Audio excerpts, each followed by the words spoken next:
Hit TV YouTube channels లో మీ వ్యాపార ప్రకటనలకు మరియు ప్రమోషనల్ ఇంటర్వ్యూస్ కోసం వెంటనే సంప్రదించండి. కానీ ఇప్పుడు జరుగుతున్న మార్పులు చేర్పులు చూస్తే మాత్రం చాలా ఆసక్తికరంగా ఉన్నాయి. ఎందుకంటే అనిత్ గారు హోమ్ మినిస్టర్ అయిన తర్వాత అంతకుముందు పోలీసులు ఆవిడని అడ్డుకుని లోపలికి కూడా వెళ్ళనివ్వకుండా అనిత్ గారు ఆవిడ మళ్ళీ అందరూ సెల్యూట్లు కొట్టి ఆవిడని సహజం సార్, అదే చెప్తున్నా సార్. ఎప్పుడైనా సరే ప్రకృతి మనందరికంటే చాలా గొప్పది. అవును, ఎక్కడ దెబ్బతిన్నామో నిజాయితీగా ఉండి ఎక్కడైతే దెబ్బతింటామో మళ్ళీ తిరిగి నీకు కిరీటం పెడుతుంది ప్రకృతి. మమ్మల్ని ఎంత ఏడిపించారు సార్ హైదరాబాద్లో, ఎంత ఏడిపించారండి. ఒక నిజాయితీపరుడైన జర్నలిస్ట్ని తన శక్తియుక్తులతో తెలుగు జర్నలిజానికి, తెలుగు పొలిటికల్ ఎలక్ట్రానిక్ మీడియాకి ఒక ఉత్తేజాన్ని తీసుకొచ్చిన వ్యక్తిని, ఆయనతో పాటు నన్ను 5 సంవత్సరాల పాటు నరకం చూపించారు సార్ ఈయన బిడ్డలు. ప్రకృతి ఊరుకుంటుందా? తిరిగి అక్కడికి తీసుకొచ్చింది మళ్ళీ. ఎగ్జాక్ట్లీ. ఎన్ని అరాచకాలు చేశారనుకుంటున్నారు ఈ ఎదవలో? ఎన్ని అరాచకాలు అనుకుంటున్నారు సార్? ఈ ఊళ్ళో నాకు ఇల్లు ఇచ్చేవాళ్ళు లేడు సార్, తెలుసా మీకు? ఈ నా కొడుకులు చేసిన పనికి ఇళ్ళు నా బిడ్డలు వరుసన ఊరికొక విల్లా కడుతున్నారు. ఊరికొక విల్లా, పేటకు ఒక విల్లాలు కట్టుకొని తిరుగుతూ ఉంటే భగవంతుడు చూస్తూ ఊరుకుంటాడు సార్? నేను చెప్తున్నా కదండి, మనం ఎవరినో మభ్య పెడుతున్నాం, భలే ప్లే చేస్తున్నాం అని చూస్తారు సరా, ఘోరమైన దెబ్బ తింటారు సార్ ఎప్పుడైనా సరే. అలాంటి దెబ్బే జగన్మోహన్ రెడ్డికి కూడా తగిలింది. అదే ఇప్పుడు లేటెస్ట్ నేను ఇలా భలే మేనేజ్ చేస్తున్నాను. పేదలకి పెత్తందారులకి పోరాటం అన్నాడు రిషికొండలో. ఏం కట్టాడండి? వాళ్ళ వీడియోలో చూడండి, ఎవరు వద్దు. రోజా గంటకో మాట మాట్లాడారు మేడం, మొన్న కూడా మాట్లాడారు కదా ఆవిడ. మళ్ళీ నిన్న ట్వీట్, అది టూరిజం కోసం చేసింది కదా. మరి అంతకుముందేమో ముఖ్యమంత్రి గారు క్యాంప్ ఆఫీస్ కోసం మేము అక్కడ వైజాగ్లో కట్టామని ఆవిడ వీడియోలే, డైరెక్ట్ రికార్డెడ్ వీడియోస్ ప్రతి చోట. నిన్న తాడేపల్లిలో కూడా చూడండి, బజార్ ఆక్రమించేశాడు. పేదవాళ్ళందరినీ ఆ పక్కన కరకట్ట మీద బకింగ్హామ్ కెనాల్ చుట్టూ ఉండే వాళ్ళందరూ మొత్తం లేపేశారు.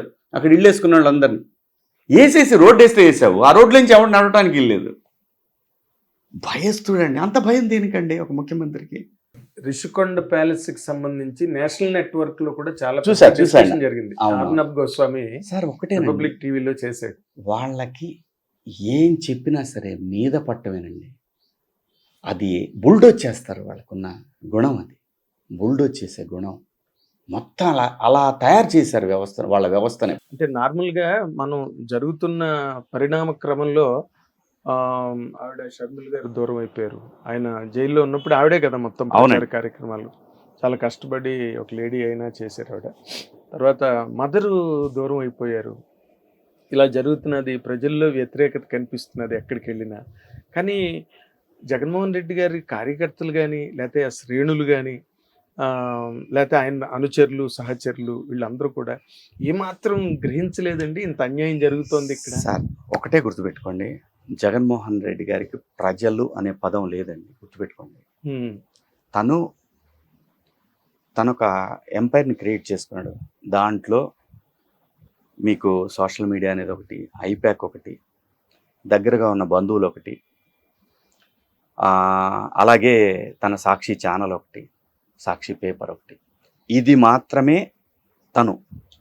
మిగతా ప్రజలతో అతనికి ఎటువంటి సంబంధాలు ఉండవండి. తను ఒక బిజినెస్ మ్యాన్ సార్. నేను మళ్ళీ చెప్తున్నా. ఆయన ఓకే సార్, నేను అదే దానికే వస్తున్నా. తన చెల్లెలు అనే పదాన్ని ఆ పార్టీలో జస్ట్ తనకు వ్యతిరేకంగా అయ్యిందని ఆవిడ గురించి ఎంత నీచంగా మాట్లాడారండి వాళ్ళే. సునీతమ్మ గురించి ఎంత మాట్లాడారండి నీచంగా. తండ్రిని, సొంత బాబాయ్ రక్తం మరిగిద్దండి. మీరే చెప్పారు చంద్రబాబు నాయుడు గారు చంపారని. చెల్లెలు పోయిన ఘోషించింది అక్కడ. సొంత చెల్లెలు కూడా చెప్పింది ఇదే. అవినాష్ సాక్ష్యాలు ఎవరైతే చేశారో వాళ్ళే డైరెక్ట్ గా ఓపెనింగ్ గా చెప్పారు. సొంత చెల్లెలు అంటే అడిగింది, అన్నా దీని సంగతి తేల్చాలన్నా, ఇది మన సొంత బాబాయ్ అన్నా అని. ఆ చెల్లిని పరమ దుర్మార్గురాల్లాగా, చాలా చిల్లర మనిషిలాగా క్రియేట్ చేసేసి ఎంత దారుణంగా మాట్లాడారండి. తన అభిమాని. ఇది అంటే దీన్ని ఏమంటారో ఏమో, నాకు భాష తెలియదు సార్. చాలా అన్యాయంగా పరిపాలన దగ్గర చెల్లెలు చెప్తానే ఉంది, మా అన్నకి తేడా మనిషి, మా అన్న వల్ల కాదు, ఇవన్నీ కూడా పడ్డాయండి మన ఎలక్షన్లో. అవును. ఆమెను ఇంకా లెక్కే ఉంది సార్. తనకి ఈ సంబంధాలు బంధాలు బాంధవ్యాలు ఉండుంటే పరిపాలన చాలా బాగా చేసేవాడు, నేర్చుకునేవాడు. ఫస్ట్ నేర్చుకునేవాడు. తను సింపతి అనే ఒక కార్డు మీద వచ్చి ఆంధ్రప్రదేశ్లో పరిపాలన అనేది పక్కన పెట్టి, జనంలోనేమో 3000 కిలోమీటర్లు తిరిగావా, జనానికి దూరంగా చుట్టూ కంచె వేసుకుని, ఐరన్ కంచె వేసుకుని బతుకుతావా, సెక్రటరియట్కి పోలేవా, జర్నలిస్టులను కలవలేవా, జర్నలిస్టుతో మీటింగ్లు పెట్టలేవా, ఎక్కాడా లేదా ఎక్కిన రోజు నుంచి జర్నలిస్టులతో కలుస్తున్నాడు చంద్రబాబు నాయుడు గారు.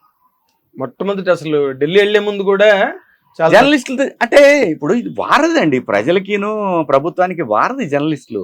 వాళ్ళతో కలవకపోతే నువ్వేం చేస్తున్నావు, ఎలా చేస్తున్నావు అని ప్రజలు ప్రెస్ మీట్ తెలుస్తుంది. ముందుకు వచ్చి మాట్లాడింది లేదండి లాస్ట్ 5 years లో. ఎలా ఉంటుందంటే అండి, అసలు లేదు. నేను చెప్తాను కదా, అతను ఒక ఎంపైర్ అండి. ఖచ్చితంగా జగన్మోహన్ రెడ్డి అనే వ్యక్తి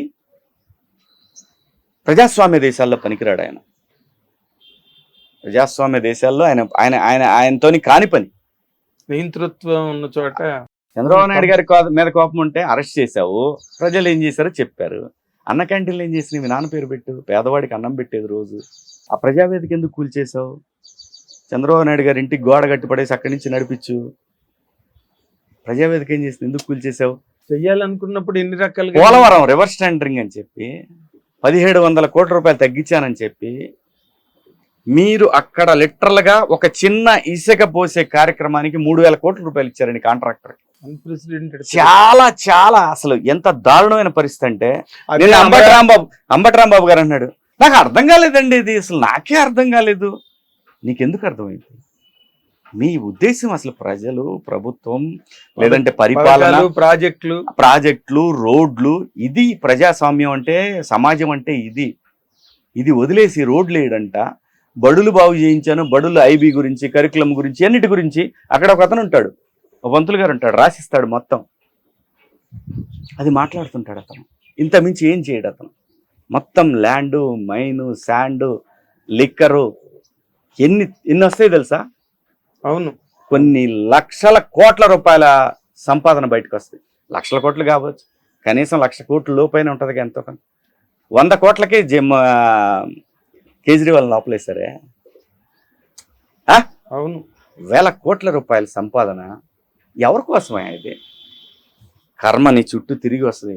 ఈ సపోర్ట్ చేసే వాళ్ళందరికీ కూడా చూడండి, వాళ్ళకి తొందరలోనే నేర్పిద్ది ప్రకృతి. ఎందుకు సపోర్ట్ చేస్తున్నారు? కానీ నిజంగా అంటే ఈ సందర్భంగా అంటే చంద్రబాబు నాయుడు గారు కూడా దాన్ని బాగా చాలా సార్లు స్టేజ్ల మీద అక్నాలెడ్జ్ చేశారు. పవన్ కళ్యాణ్ గారు కలవడం, వాళ్ళిద్దరూ అసలు దాని మీద మీకు అసలు ఆ డెవలప్మెంట్స్ జరుగుతున్నప్పుడు మీకు ఏమనిపించింది? నేను లేనండి, నేను బిగ్ బాస్ హౌస్లో ఉన్నాను.